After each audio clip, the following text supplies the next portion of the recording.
बौद्ध धर्म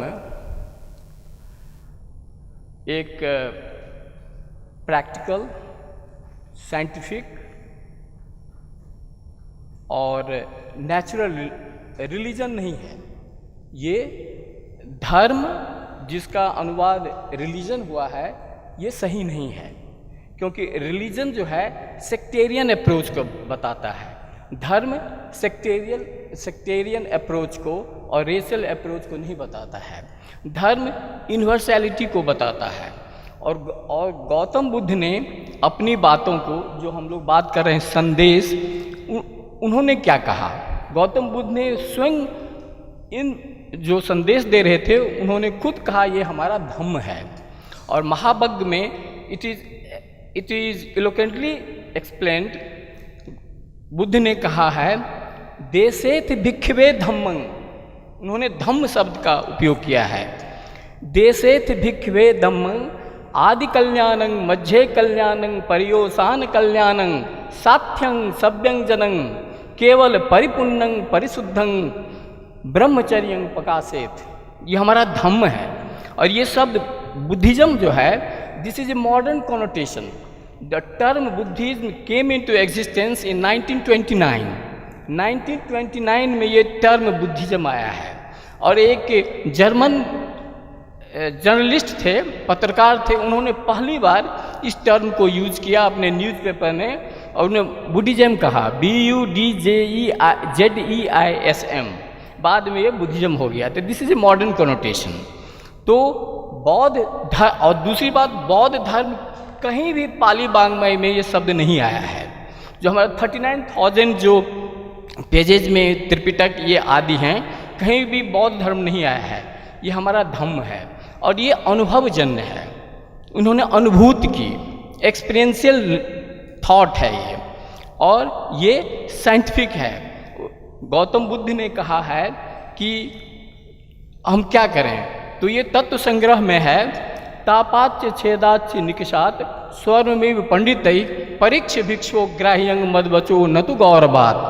मतलब जिस तरह से एक सोनार सोने को कैसे टेस्ट करता है, तापाच्य बाय हीटिंग, छेदाच्य बाय पियर्सिंग, निकषात बाय रबिंग, उसी तरह मेरी बातों को आप इसी तरह से सोनार की तरह से उसको हीटिंग, पियर्सिंग, रबिंग करके देखो, यदि सही है अपनाओ, नहीं तो छोड़ दो।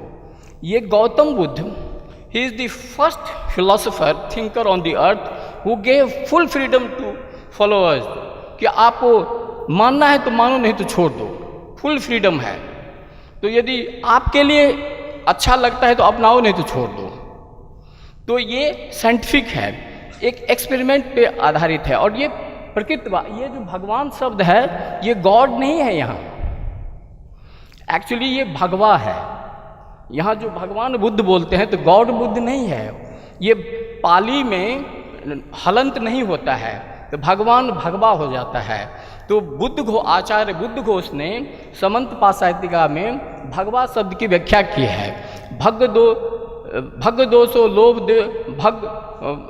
भग्गो दोष भग्गो मोह भग्गो, जिसने लोभ को, दोष को भग्न कर दिया है, ये तीन होते हैं, लोभो दोषो मोह, तो जिसने इन तीनों को भग्न कर दिया है वही भगवा है। तो ये गॉड नहीं है। जिसने लोभ को, ग्रीड को, जिसने इल्यूजन को और जिसने हेट्रेड को दूर कर दिया है वही भगवा है। ये भगवान शब्द ये नहीं। उसी तरह से भगवान तथागत है। तथागत मतलब प्रैक्टिकल। एक बार गौतम बुद्ध से एक भिक्षु ने पूछा कि आप अपने को तथागत क्यों कहते हैं। एक्चुअली गौतम बुद्ध जब उपदेश देते थे तो गौतम बुद्ध ये नहीं कहते थे कि मैं कह रहा हूँ, वो कहते थे तथागत ये कहते हैं, मैं ही कह रहा हूँ, लेकिन वो ऐसे बोलते थे तथागत का ये कहना है। तो एक बार भिक्षु ने पूछा, ये संयुक्त निकाय में है, भिक्षु ने पूछा कि आप अपने को तथागत क्यों कहते हैं। तो उन्होंने कहा यथावादी तथाकारी, तथाकारी यथावादी। As I preach so I practice, as I practice so I preach, that's why I am Tathagat. तो ये अच्छा, तीसरी बात, समय नहीं है, कि Buddhism is growing very fast in the west. क्यों कि बुद्धिज्म का जो विपස්සना है, समत्व विपස්සना, ये बहुत तेज़ी से फैल रहा है, क्योंकि ये उपभोक्तावाद के चलते, कंज्यूमरिज्म के चलते काफ़ी टेंशन हो गया है समाज में। तो टेंशन को दूर करने के लिए विपස්සना एक बहुत ही अच्छी तरीका है।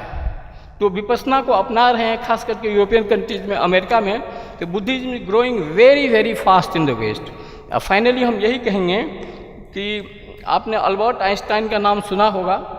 ही is considered as the foremost scientist in the world in the 20th century.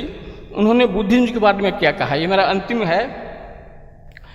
Albert Einstein ने कहा है, the religion of the future will be a cosmic religion. It should transcend personal god and avoid dogmas and theology covering both the natural and spiritual. It should be based on a religious sense arising from the experience of all things, natural and spiritual, as a meaningful unity. And Buddhism fulfills this very criteria. तो Albert Einstein ने कहा है कि future religion Buddhism होगा।